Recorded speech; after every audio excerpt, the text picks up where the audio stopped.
The discovery of Atlantis would completely rewrite the early chapters of history. Myth would become reality.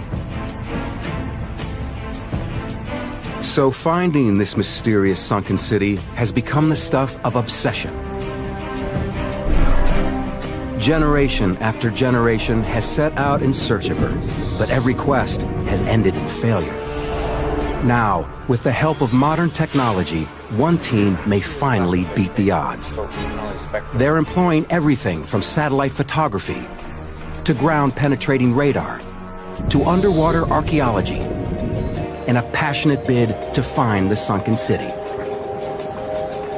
But does Atlantis even exist?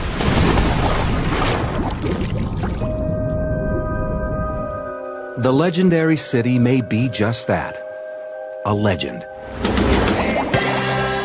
Over millennia, the story of the ancient city has taken on a life of its own, transformed into countless fantasy lands.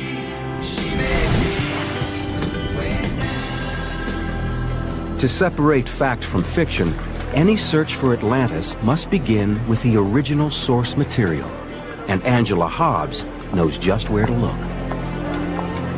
All we know about Atlantis comes from a few pages of the book that I'm holding in my hands, written by the Greek philosopher Plato. He is the gold standard. There is no other ancient source for the myth of Atlantis. This is it. The records speak of a vast power that sprang forth from beyond, from the Atlantic Ocean. For at that time this ocean was passable, since it had an island in it in front of the strait that you people say you call the Pillars of Heracles. Plato's descriptions of Atlantis are incredibly intricate. His writings provide any Atlantis seeker a detailed roadmap. According to Plato, Atlantis was an island kingdom with land rings and circular harbors, situated just beyond the Pillars of Hercules. Many believe that the Pillars of Hercules describe the peaks that flank the entrance to the Strait of Gibraltar, the northern pillar being the Rock of Gibraltar, and the southern pillar a corresponding peak in North Africa. This leads Dr. Richard Freund to begin his search for Atlantis in southern Spain. The Pillars of Hercules was known by every single ancient writer as being located in what we call today the Straits of Gibraltar. This bay is located just beyond those ancient Pillars of Hercules. Freund focuses on the Guadalquivir River Delta in Doñana National Park. He believes a massive ancient bay once existed here in antiquity. Here we are in the largest marsh in southern Spain, hundreds of square miles. It is massive. We're talking about 40, 50 miles worth of just marsh. And archaeologists think that buried in this marsh is the lost city of Atlantis. In 1922, archaeologists George Bonser and Adolf Schulten proposed that Atlantis is hidden under these mudflats. But for decades, most scholars ignore the theory. Then, in 2004, a young German physicist named Rainer Kuhn makes headlines using satellite photography to resurrect the Bonser-Schulten theory. I am here within the mudflats of the Doñana National Park. It is exactly here where I think that Plato's Atlantis was located. Kuhn observes strange circular patterns in a satellite photograph of the Doñana mudflats. Comparing the photograph to the detailed descriptions in Plato, Kuhn becomes convinced that the lost city is here in southern Spain. In his writings, Plato describes a port city with 3 rings of concentric harbors and gives exact dimensions for each. Kuhn believes that the circular patterns he sees fit Plato's measurements. And there's more. In his writings, Plato describes 2 temples on the center island of Atlantis. One dedicated to the god Poseidon.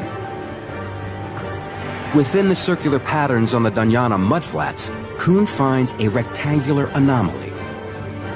When he calculates its dimensions, it comes up a perfect match to Plato's description of Poseidon's temple.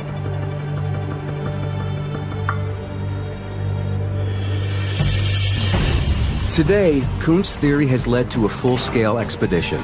A team will determine whether the anomalies detected from space actually correspond to man-made structures under the mud. It includes anthropologist Juan Villarreal, whose research is closely followed by Richard Freund, and Paul Baumann, an expert in subsoil sonar mapping. Those shapes certainly do not correlate with any possible geological feature. In my mind, there's no question they're man-made features.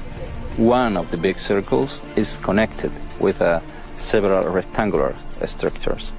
We think that those rectangular structures have a wall below the shape in the soil. And we are trying to find if we have a building. If there is a building, or any other artifact deep beneath this mud, it could be the find of a lifetime.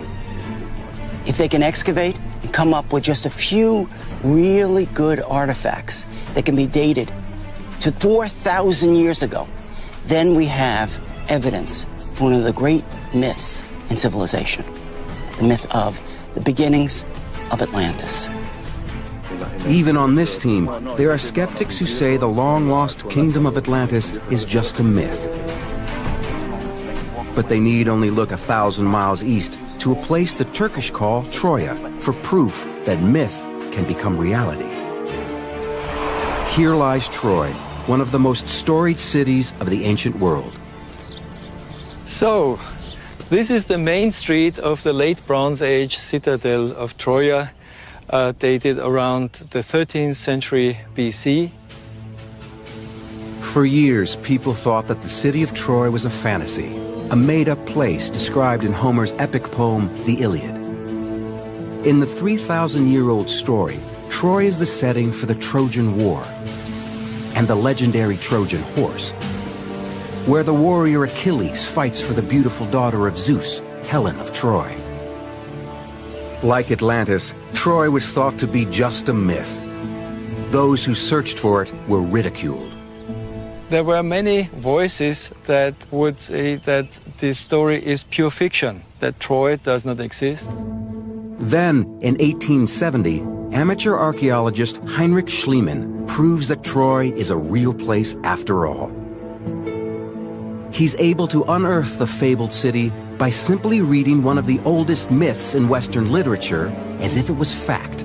He used the Iliad as a tour guide. He accepted it as a direct description. Homer describes a city with steep rising walls and broad streets. Schliemann found them. The ruins here reveal a city filled with impressive architecture. Schliemann also needed to locate a city beside two rivers. Troy is described as a city located at the conflow of two rivers, Scamandros and Simois, which are here. Most importantly, he needed to find evidence of the Trojan War. And indeed, the archaeology here points to a bloody battle. This building was roofed with wooden beams, and we know that it ended in a fire because the beams were charred. And if there was a Trojan War, this is the best evidence that we have. For those searching for Atlantis, Troy is an inspiration, proving that myth and fact are sometimes one and the same. When Schliemann came here, he was successful. He excavated an archaeological site that everybody agrees nowadays is the site of Troya. He wanted to solve an archaeological problem, and he did. Now, the team in Spain is taking an even bigger gamble, and no one knows if they'll be as lucky. This rich and strange marshland on the Spanish coast is part of a protected park called Doñana. In ancient times, this area of southern Spain was underwater, and the Doñana Park was essentially a large bay. In the bay, there were created over a long period of time massive sandbars that allowed people to use these sandbars to create cities. Dr. Richard Freund believes that the famous rings of Atlantis may have existed in this bay thousands of years ago. Freund and a team of archaeologists, geologists, and anthropologists pore over satellite photos of the area. We have 4 different depths. They find what may be circular shadows of an ancient city. Finally, we've narrowed it down to a very specific location around this mysterious circle in the midst of the swamp. But in order to pick the best areas to investigate, the team needs better images. And a simple homemade contraption might just fit the bill. By attaching small cameras to a balloon and a kite, the team can get higher resolution images than the photographs taken from space. Yeah, there we go, so that's working. The aerial photographs we're doing today can give us the clearest images that they've ever had. Today we'll get the best photographs of this entire area with this balloon and see whether those rings really exist. We're going to lift the balloon to at least 100 meters, and then we'll probably work at different increments of elevation, 100, 150, 200, and so forth. Any patterns or anomalies in the soil that appear in these new photographs could indicate buried man-made structures. But if there was once a mighty city here, what happened to it? According to Plato's final chapter, the great city of Atlantis faced a cataclysmic disaster. Violent earthquakes are followed by great flooding, and after just one day and one night, the entire island of Atlantis sinks below the sea. In order to prove their theory, the Spanish team must find evidence of such a disaster. Dr. Juan Antonio Morales finds geological evidence of a long history of massive tsunamis hitting this coastline. Puede observarse en esta zona como el desplazamiento de algunas de estas rocas a lo largo de esta plataforma tiene decenas, incluso centenas de metros. Por lo tanto, esto sugiere el desplazamiento no a causa de un solo tsunami, sino a causa de tsunamis sucesivos. If the rings of Atlantis existed in this ancient bay and were ravaged by successive tsunamis, the city would have been torn apart or perhaps pulled into the sea. As a result, evidence of the lost civilization might not just be under the Doñana mudflats. It could be underwater, off the modern coast. So that's exactly where the team takes their search. Marine archaeologist Claudia Lofano and Morales are equipped with the latest in sonar technology. The torpedo-shaped towfish generates sound waves that bounce off the sea floor. When the signals return, they're received by a computer on deck that converts the sound waves into images. Any formation that appears on the sonar imaging system is mapped and its coordinates recorded. We have seen an anomaly, which is a vertical wall. This is very different to a geological formation. Magnifico. It is a vertical structure. Right now we found an anomaly that is not geological at all. It's very big, it's very high. Two walls, 1, 2, completely vertical. It's very nice. And the shape is not natural. It's attractive. Claudio and Juan Antonio locate what looks to be a large structure 39 feet below the surface. They'll have to return and dive the site. But some think the Spanish team is looking in the wrong waters entirely. The search for Atlantis has plagued many great minds over thousands of years. Scholars have scoured the globe searching for its ruins. For some of these explorers, Plato's description of the city's sophisticated architecture and society clearly points to just one location: the islands of Greece. And underneath the clay soil on this hilltop in Crete lies evidence of an ancient civilization way ahead of its time. Archaeologists call it Minoa. Minoans were real master builders. I'm walking on a 4,000-year-old street, which was probably the main access to this Minoan settlement.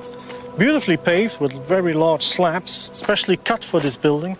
All over the island you find elaborate architecture with major ceremonial halls, with frescoes, with shrines, and they really had a very sophisticated life. Plato says Atlantis boasts gorgeous temples and shrines, with a highly ornamented palace situated on the central island. The Minoan architecture on Crete seems to reflect the same blueprint. We're in the palace at Knossos, the major site of Minoan civilization, with this massive palatial structure at its core. Could this be the great central palace that Plato describes? This is a megastructure covering about 10,000 square meters. Now, this kind of architecture required incredible planning to get the stones from the quarry, to transport them here, to have the skilled masons work them, to create this kind of straight line and the different kinds of shapes would have been very, very difficult. Walking amongst the breathtaking remnants of their ancient world, it's easy to imagine the Minoans calling their city by another name, Atlantis. To match the descriptions of Atlantis, the Minoan city also has to have an acropolis with dwellings and halls. And it's all here at Knossos. According to Plato, the bull is a central part of the Atlantean culture. In Atlantis, sacred bulls roam free around the temples. They're worshipped by priests and sacrificed in honor of Poseidon. Here in Knossos, it's obvious bulls were once a powerful symbol. I'm above the northern entrance passage at Knossos, and behind me is this imposing bull fresco. Now, it really seems as if the bull was a very significant part of Knossian political propaganda. There's a bull leaping scene found in fresco fragments over in the east part of the palace as well. The cultural importance of the bull, the stunning architecture, the depictions of a utopian lifestyle, together paint a familiar picture. It seems possible that the people we call Minoans are really the long-lost people of Atlantis. But Atlantis famously came to an end. Plato says the city was destroyed in a single day and night. Evidence suggests the Minoan people may have suffered a similar fate. It's from this kind of archaeological evidence that we can deduce some kind of a crisis situation. A lot of things went bad. On the southern coast of Spain, researchers have discovered buried structures they believe may be the lost city of Atlantis. It's not geologic at all. But there are those who think the Spanish team is way off course, that Atlantis was actually located in the Greek islands. The archaeology here is convincing. There is evidence that the Minoan people of Crete suffered a terrible disaster, an ancient cataclysm that may have wiped out this advanced civilization just as Plato describes. Clues to this catastrophe can be found 85 miles north of Crete on the Greek island of Santorini, also known as Thera. The disaster that occurred here nearly defies description. It's a volcanic island, and the volcano exploded very, very spectacularly about 3,600 years ago. And we have here evidence with this very impressive architecture, not even excavated, it's just being exposed as it's eroded by the sea. And you can see here evidence of the Theran eruption with ash layers and pottery showing that this building was destroyed at exactly this time. The ash cloud from Thera blocks out the sun for days. For the people of Crete, the effects are devastating. We had these huge ash clouds arriving on the island of Crete, and they deposited sort of like thick packages of volcanic ash that must have caused tremendous problems in their agriculture, in their shipping, in their commerce. A lot of people probably lost their houses. You have volcanic winters. A lot of things went bad. The earthquakes and massive volcanic activity on Santorini likely produced tsunamis, gigantic waves that crash onto the north coast of Crete. These waves would carry with them volcanic pumice, a very porous and solidified lava rock. Evidence of pumice on Crete could be proof that an ancient tsunami hit here. There's some spots along the north coast of the island where you found like pumice deposition. That is probably related to the Santorini eruption. And there's been recent activity from archaeologists suggesting that those deposits could really only have been caused by something like a tsunami. Minoan architecture, temples, art, culture. It's all wiped out by one of the most powerful eruptions in human history. The case linking the Minoans to Atlantis is strong, but the legend of Atlantis hinges on its sinking and overnight disappearance. And for the Minoans, the eruption of Thera is not the end. Some managed to survive. We have clear continuity in the Minoan civilization after the Theran eruption. We can see archaeological layers showing the occupation at the time of the eruption and then rebuilding and reoccupation straight away afterwards. It seems that despite compelling evidence, this is not the place that Plato describes. The Minoan civilization did not sink into the sea. It persevered. Ultimately, this triumphant story of survival is the greatest evidence against the theory. But back on the mudflats of Spain, the jury is still out. Dr. Freund and his team believe they're on the verge of uncovering a city that fits all the criteria laid out by Plato. We're standing here at the outskirts of the Doña Ana National Park, the source of tremendous speculation that perhaps this was the place where Atlantis was located, and this was the place, the mud, the shoal into which it disappeared. In Doñana Park, the team reviews the new aerial photographs taken from their kite and balloon cameras. And then oh, this is interesting right here. This picture right here at the higher altitude, you may see this rectangle that we were talking about. Any circular or rectangular patterns could provide strong evidence of a footprint of a lost city. This particular feature was not included in our list, so this is new that Paul's photography has revealed to us. And this area has been cleared by the grass cutters for thatch. And even after clearing, the feature was still visible from the kite photo. It's clearly not just a feature that's visible in vegetation, but visible in the earth.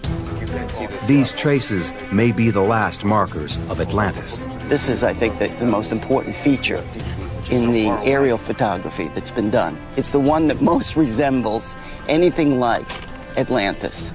It has an area that looks like a port leading into a large circle where the concentric circles would have been. Freund is convinced that the photographs reveal a pattern that matches Plato's description. A series of circular harbors with a central canal connecting them to the ocean. The team also identifies other supporting features. Circular features, linear features, parallel features, all in the order of a human scale. So for instance, things that look like pathways or roadways that are 1 meter to 2 meters across, features that look like buildings that are 4 to 8 meters across. The team now uses ERT, electrical resistivity tomography, to record images of what lies underneath the circular patterns. What we're doing here is we're running a bunch of current through the ground and we're measuring what comes back from that, and we'll be able to get a picture of what's in the subsurface up to about 12 meters below the ground surface. The crew frantically searches for any remnants. The lost city of Atlantis may finally be in their grasp. Yeah, no, you're right. I didn't go very far. But another ancient mystery also looms large. Yeah, the rectangle here, the rectangle there. The biblical story of the lost city of Tarshish. Tarshish is a city mentioned many times in the Bible. Many scholars believe that it's simply another name for the ancient and famous city of Tartessos. Most scholars agree that Tartessos was located in southern Spain and that Tarshish was located in southern Spain. Tartessos was Tarshish. In the written sources, Tartessos and Tarshish are famous for their metals. Trade ships would travel for years from as far away as the Middle East to fill their holds. But Tartessos and Tarshish abruptly disappear from the historical and biblical records. It's as if the cities suddenly ceased to exist. Freund believes that's because in ancient days Tartessos and Tarshish went by another name, Atlantis. We have two remarkably similar stories being told in antiquity.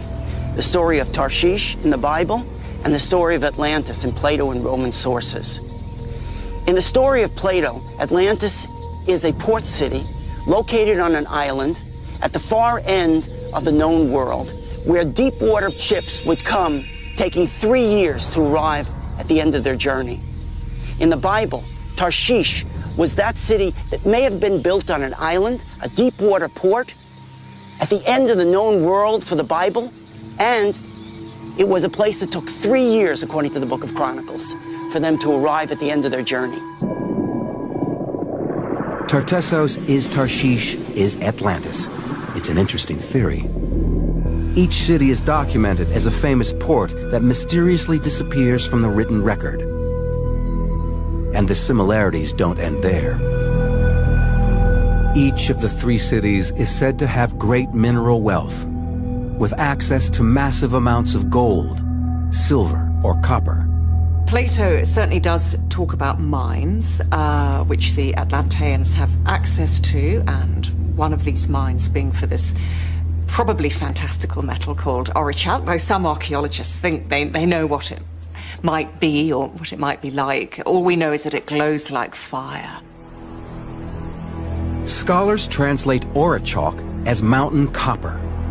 Today, just upriver from the Doñana mudflats, the hills shadowing the Rio Tinto are mined for gold, silver, and copper. And there's evidence to suggest there's been mining here for over 5,000 years. The mudflats' proximity to these deposits of valuable ore make any ancient city located here a strong candidate for Atlantis. It's just one more clue that points to the coast of southern Spain as the best location for the lost city. But the only way to know for sure is to get a closer look. The anomalies we have seen, and the structures are completely square. This is curious because these four are forming a line 2 meters high. For me, it's the most interesting zone in this area. My best option is to go there to dive.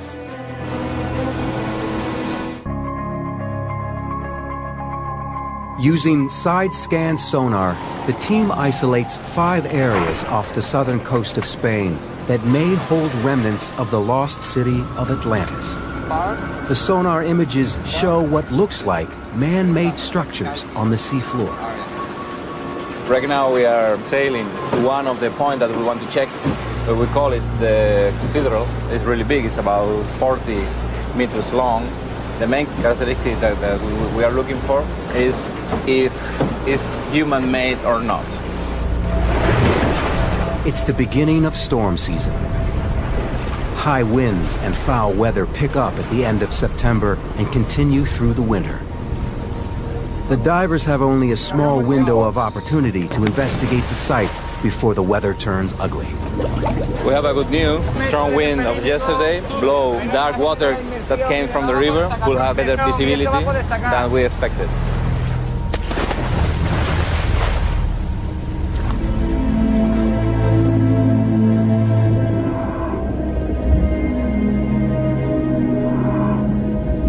Nearly 39 feet below the surface, the divers discover some unusual formations.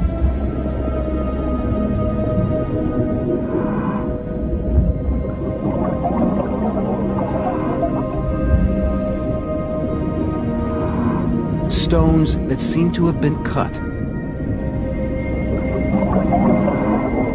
Maybe by the men of Atlantis.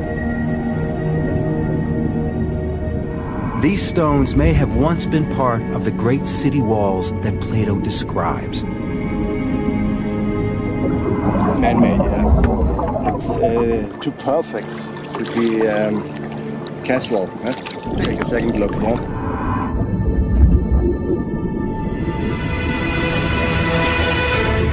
Escúchame, entonces no quiero utilizar la radio para decir estas cosas. Ha encontrado de unas vigas, una piedra redonda circular hecha por el hombre y todo el corte que tiene la estructura es humano. As each diver surfaces, more details of the unique discovery are revealed. Había un ladrillo que no era cuadrado, terminaba, parecía que estaba trabajado también. Era una piedra, pero terminaba en pico, en cuña. Some places is like a wall, no? And there are like steps from the stair, very mysterious, no?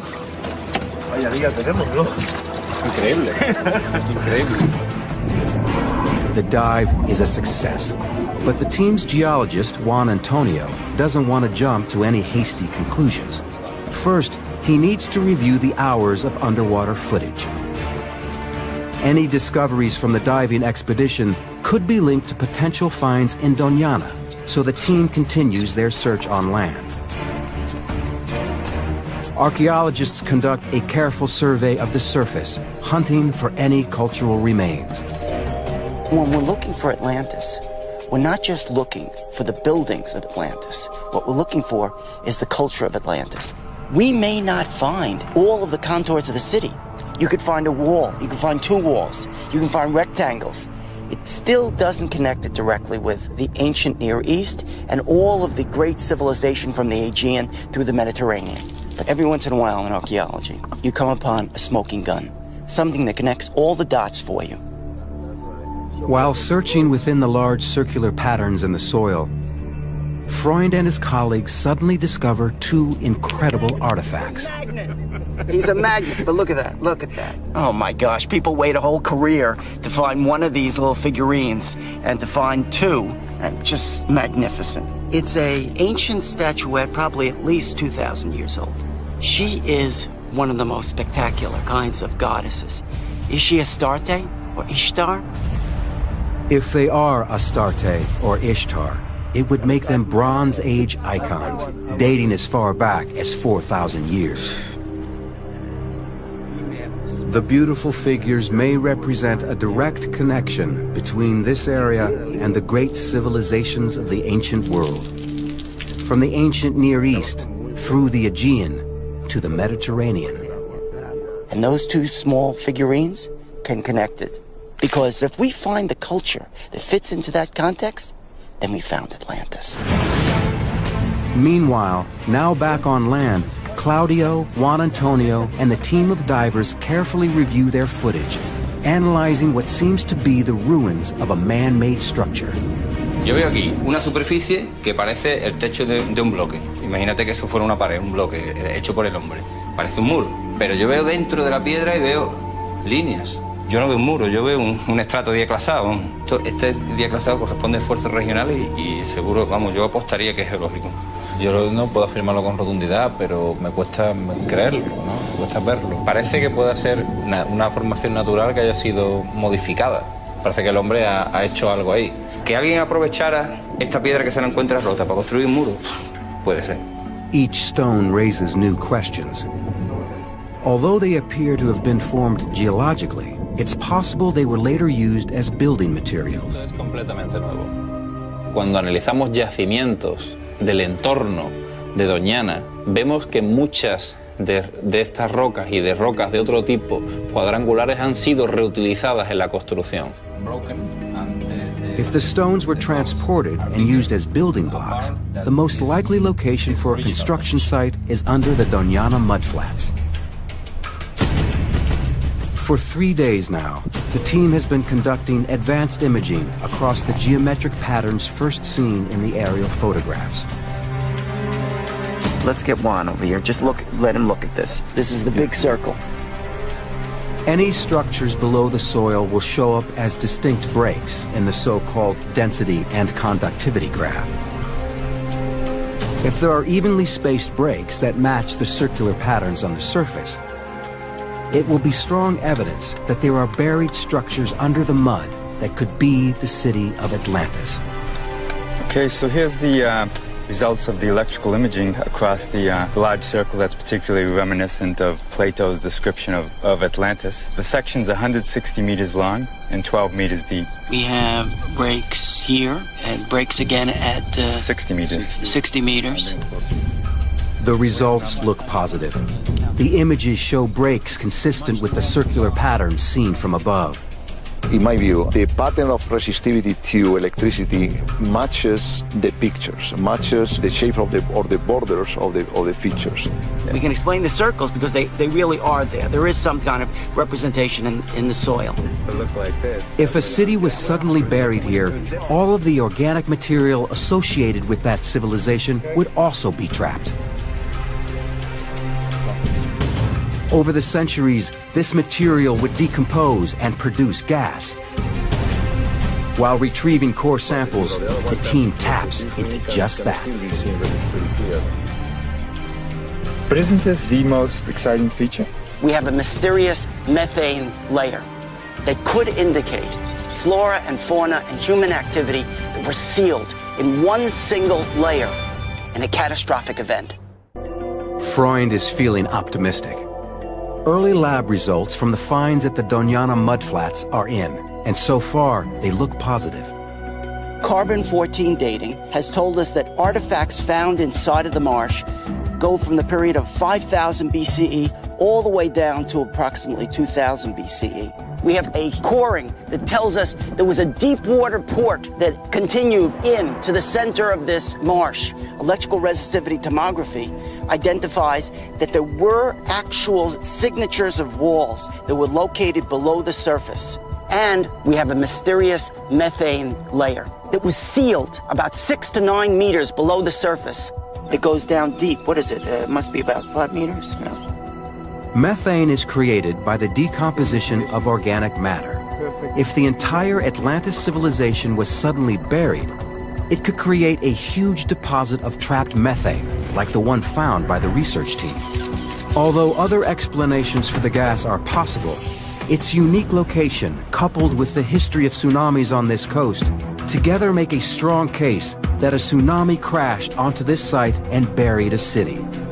The surrounding flora, fauna, and people would have all died. The researchers are anxious to excavate, but there's groundwater right below the surface, and that poses serious problems. Going deeper than 7 meters is technically very complex and very expensive. Yeah. It could be years before anything is unearthed here. But further inland, other Spanish archaeologists have recently made a discovery that could lend further evidence to the Doñana theory and point the way to Atlantis. This is Concho Ruano, one of the greatest archaeological discoveries of the 20th century. In the 1970s and 1980s, archaeologists discovered a series of different villages that preserved Tartessan culture. This Tartessan culture was so different than all the other culture around it. It was the culture of the South. Freund believes Tartessan culture was really Atlantean culture. But these 2,500-year-old ruins are 125 miles from the coast, a long way from home. Why did they come here? Some cataclysmic event on the coast pushed them out of their homes in the 9th century. Freund believes this place is not the remains of a once bustling village. Rather, it's a memorial to the lost kingdom of Atlantis. He calls it a ritual city and says that this site is actually a miniature replica of Atlantis, built in homage.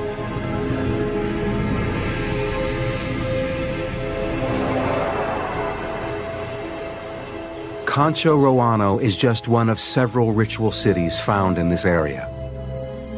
The people who built these sites were commemorating something. But was it the legendary seaside kingdom of Atlantis, hundreds of miles away? Detectives say you follow the money. Archaeologists say you follow the stone. Slate is the key. This room is paved with slate. This slate room may have been the residence of the high priest for the entire memorial city. And slate is not indigenous to this area, but 250 kilometers to the south on the coast, it's very famous. The people would have brought slate all the way up to this Concho Ruano site. Freund believes the slate in the temple connects this inland site with the coastal city of Atlantis. On its own, it's not enough to establish a solid link. But there's something else. It was an altar. A secret symbol that helps make his case. Another clue is the Holy of Holies. Located at the center of the entire city, just like Poseidon's temple that's mentioned in the writings of Plato, this was the place where the most sacred rituals would take place. Sacrificing of animals. Ritual objects were found here. Gold and silver, bronze. According to Plato, the story of Atlantis came down to him from the Greek legislator Solon, who heard it from the priests of ancient Egypt. It seems the Egyptians had direct contact with the Atlanteans. And in the most holy space of Concho Roano, there's a 3,500-year-old Egyptian symbol. In this place, in the center, was found a symbol that goes back to the pharaoh Ahmose in the 16th century BCE. It's a symbol of holy metallurgy. This symbol links the site to the metalworkers so revered by the ancient pharaohs. In the historical record, there are 3 cities famous throughout the world for their mastery of metals: Tarshish, Tartessos, and Atlantis. This symbol could connect this place to all of them, and may be the ultimate proof that the 3 cities were one and the same.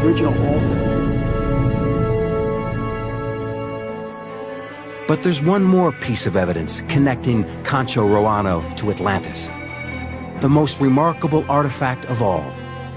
An ancient carving that seems to preserve the very emblem of Atlantis.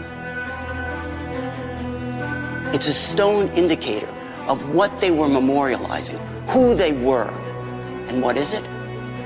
It's a symbol of concentric circles, one inside the other. And they're found right at the threshold. At the entrance of Concho Roano and in many other ritual cities are large stone stelae. As you would come up to the city, you would see this standing stone in front of a warrior with his sword drawn, and here we have the concentric circles of the city that he's guarding. This signpost points to a city with one entrance in, and coming out. And in the center, the same thing that Plato is describing in Atlantis, central shrine of Poseidon. It's their memory of the past. And the symbols that we find on this is the way they remember Atlantis.